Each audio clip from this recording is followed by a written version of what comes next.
We all know that Article 50 is going to be made by the end of March. That's pretty clear. But the point of the vote yesterday was that the government can't just say Brexit means Brexit, and we're doing Article 50. The point of the vote yesterday is that Parliament said we want to be consulted, and that's probably going to be confirmed by the Supreme Court when they make the decision in January. And if Parliament is consulted, Parliament isn't going to be fobbed off with some simple plan saying we're going to have a beautiful Brexit. They're going to want to know things before Theresa May goes into Brussels on the 1st of April. They're going to have some general idea, and that's only natural, because despite what you say, it's not at all clear that if we want to stay within the single market, and if so, under what terms, and so forth. And Parliament wants to be consulted on that, and Parliament's going to have some clearer idea before the end of March, before Article 50 is triggered.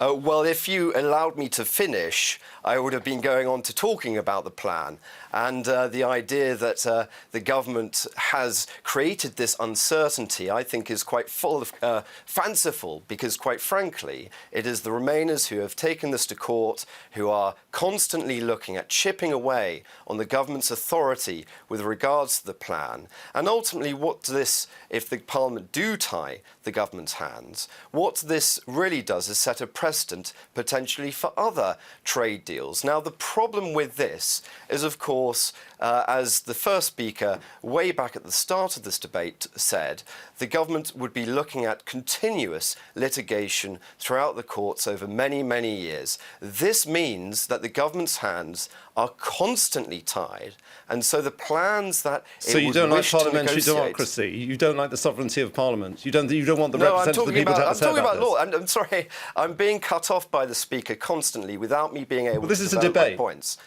Well, you're not allowing me to develop my points. So if I'm allowed to continue my train of thought, thank you.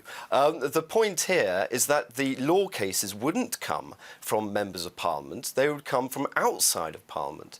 And if we have set in train a standard where people can sue the government at a drop of a hat because the government has to reveal its hand every single time against convention that's gone back many hundreds of years, then as a result of that, we are looking for a potentially painful parliamentary process and a painful Brexit because of the Remainers and because of the people that want to frustrate the will of the United Kingdom and the will of the British people. Tom White, do you buy that argument? I think there's a difference between scrutinising the government as it goes through the process of negotiation and setting unrealistic conditions to triggering Article 50. And I think the former is completely normal in any negotiation, and there will be a mix of voices in Parliament through that process, some of whom saying that the government is being too accommodating towards the EU27. Some of them will say that the government is not being flexible enough. But that is normal scrutiny of a negotiation. What is risky in the current what's currently under discussion is that if Parliament attaches all sorts of unrealistic conditions, such as you must be able to control migration, but you must also remain a member of the single market, or you must remain part of cooperation on security and defence while also reaching other commitments in the world. So that I think is the danger, that Parliament is going to essentially set conditions in isolation of what is really achievable, which we're only going to find out once ministers start negotiating with the EU27, which cannot happen until we've triggered Article 50. And I think it's a recognition of that has led to Parliament itself being a bit less pushy with the government in the last few days, and essentially saying that it will not try to frustrate the triggering of Article 50.